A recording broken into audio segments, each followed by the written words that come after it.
Hello friends, welcome to my YouTube channel exam based classes. दोस्तों, आज की video में सी टेट हुए एग्ज़ाम का एनालिसिस लेके आया हूँ। ठीक है दोस्तों, यह एनालिसिस उन अभ्यर्थियों के लिए महत्वपूर्ण है दोस्तों जिनकी परीक्षाएं अभी होनी है। एनालिसिस कराने का उद्देश्य है दोस्तों कि आप आने वाली परीक्षाओं में अच्छा प्रदर्शन करें, इसलिए यह वीडियो बहुत ही महत्वपूर्ण होने वाला है दोस्तों, क्योंकि इसमें जितने भी टॉपिक बता रहे हैं यह टॉपिक इसलिए बताया जा रहा है दोस्तों क्योंकि जब आप इन टॉपिक को समझेंगे तो उनसे रिलेटेड टॉपिक को तैयार करेंगे ताकि आने वाली परीक्षाओं के लिए आपको हेल्पफुल हो सके दोस्तों। ठीक है, आप देख सकते हैं C TET online exam analysis. Subscribe to my YouTube channel exam based classes. दोस्तों, इस तरह के परीक्षाओं में आए हुए इम्पॉर्टेंट टॉपिक का सटीक विश्लेषण के लिए चैनल को सब्सक्राइब करें, एग्ज़ाम बेस्ड क्लासेस। ठीक है दोस्तों, आगे देख लेते हैं।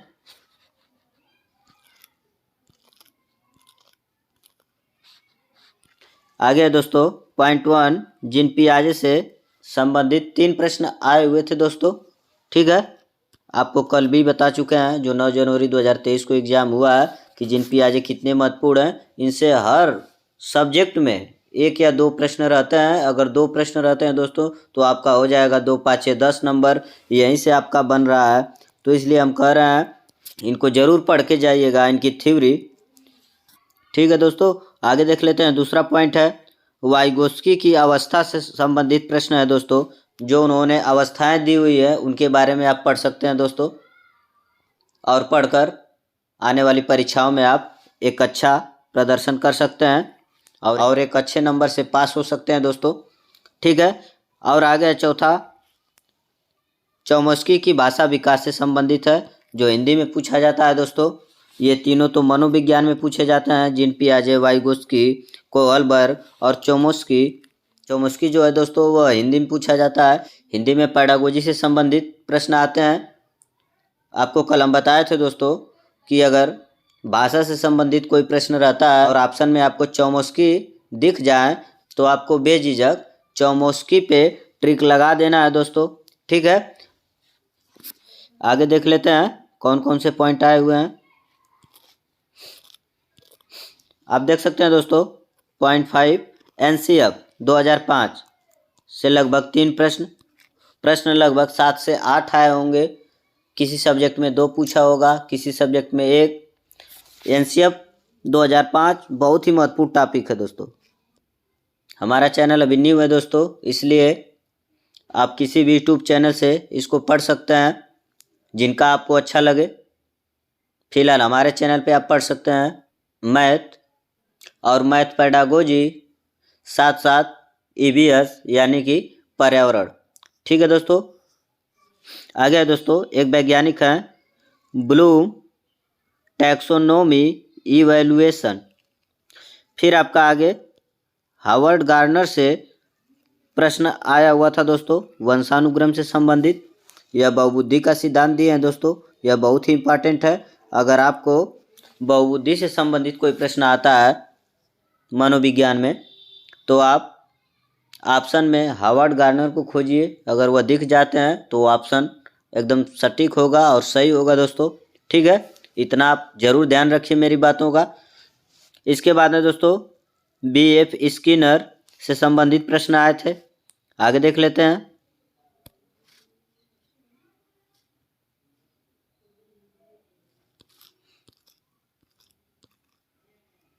आगे है दोस्तों ट्रेन से संबंधित प्रश्न आए हुए थे। आपको पता है कि ट्रेन से हमेशा एक प्रश्न पूछा जाता है।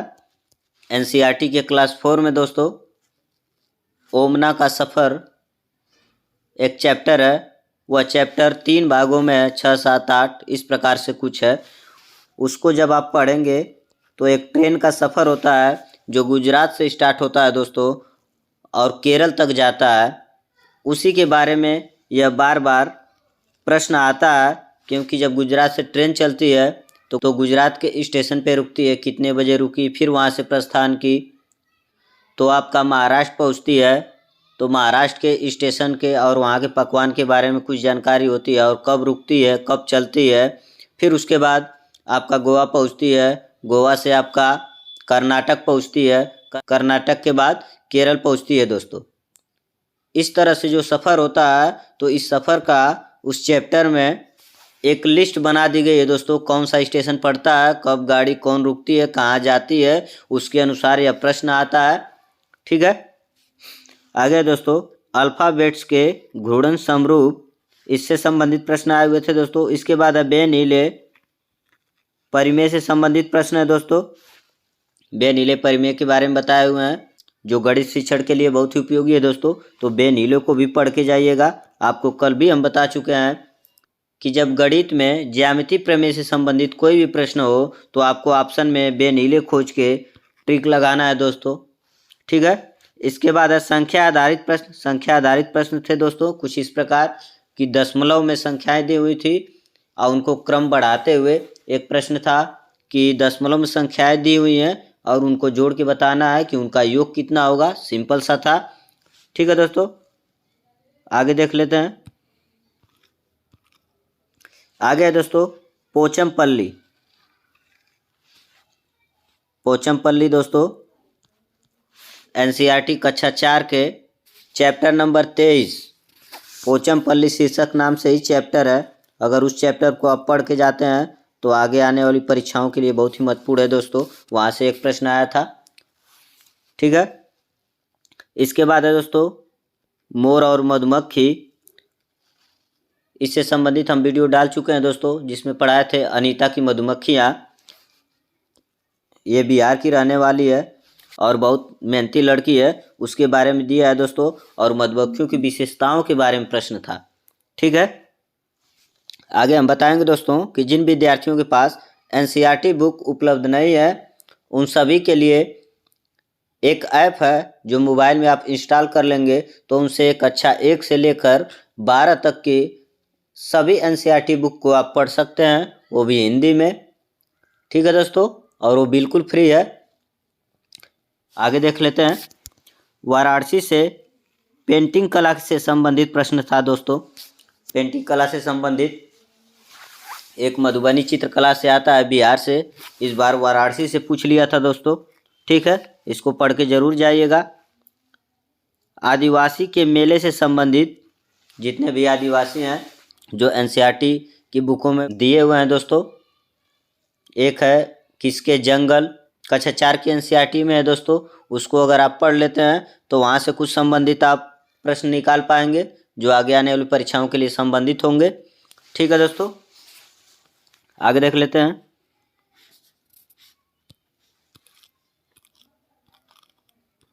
आगे है दोस्तों डिसलेक्सिया। इसे हमने कल भी बता चुका है दोस्तों कि यह बहुत ही इंपॉर्टेंट है। अगर पढ़ने में कोई कठिनाई होती है तो आपको डिसलेक्सिया लगा देना है। अगर लिखने में कोई कठिनाई होती है तो उसके लिए बताए थे दोस्तों कि ग्राफ पे लिखा जाता है, इसलिए डिस्ग्राफिया।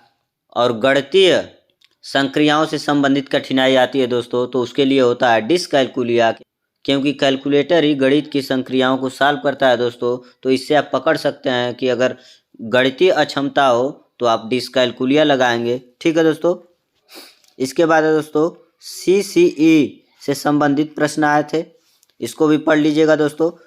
इसके बाद है दोस्तों एडीएचडी एंड लेड से संबंधित प्रश्न।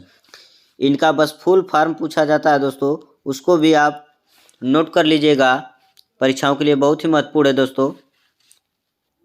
एडीएचडी का मतलब होता है दोस्तों अटेंशन डेफिसिटी हाइपर एक्टिविटी डिसऑर्डर। मतलब इसका होता है दोस्तों ध्यान की कमी और अत्यधिक सक्रियता की बीमारी को एडीएचडी कहा जाता है दोस्तों। जिसमें ध्यान की कमी होती है या जो किसी काम को करने में ज़्यादा सक्रिय हो जाता है उसको हम एडीएचडी की बीमारी कहते हैं दोस्तों। ठीक है, उसके बाद आपका है एक लेड, LAD दोस्तों। इसका मतलब होता है लैंग्वेज एग्रीमेंट डिवाइस।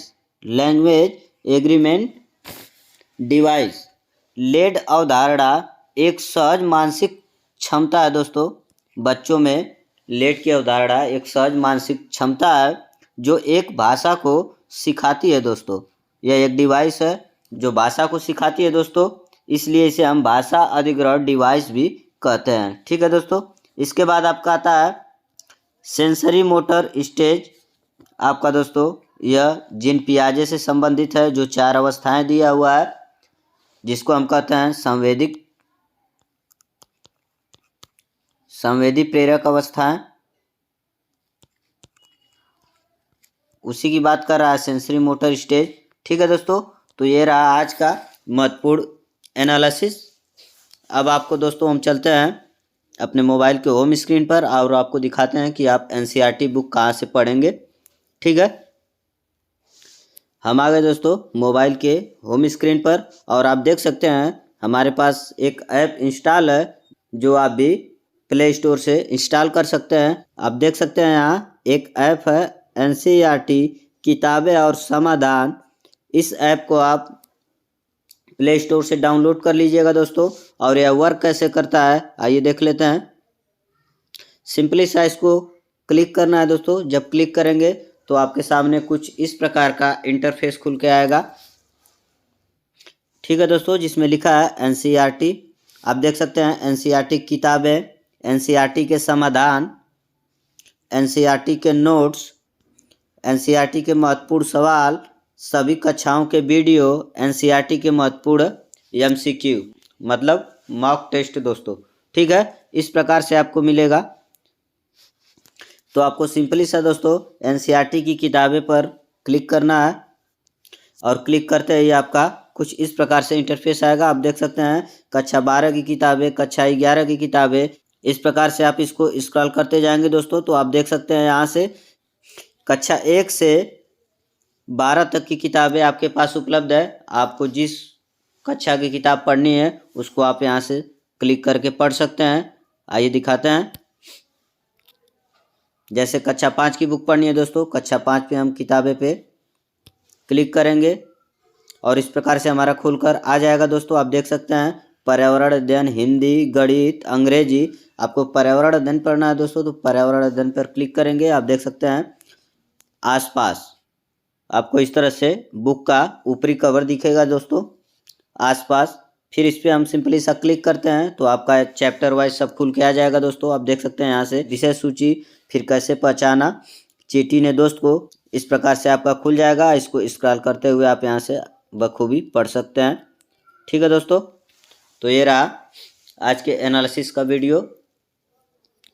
और आपको कुछ महत्वपूर्ण बातें जिसके पास एनसीईआरटी उपलब्ध नहीं है वो अपने मोबाइल से पढ़ सकता है दोस्तों। कक्षा 3 से 1-2 प्रश्न पूछे जा रहे हैं दोस्तों, कक्षा 3 के एनसीईआरटी से, जो आपको बहुत महत्वपूर्ण है। उसके लिए आप एनसीईआरटी कक्षा 3 का चैप्टर नंबर 18 खोलेंगे। ऐसे भी होते हैं घर, वहाँ से 2-3 घर के प्रकार बताए गए हैं दोस्तों, जो राजस्थान के हैं, असम के हैं, श्रीनगर के हैं। इन सभी के बारे में वहाँ से पूछा जाता है। उनको आप जरूर एक बार पढ़ लीजिएगा। ठीक है दोस्तों। अब इसी के साथ यह एनालिसिस खत्म होता है दोस्तों। अब मिलते हैं अगले वीडियो में। तब तक के लिए जय हिंद, जय भारत।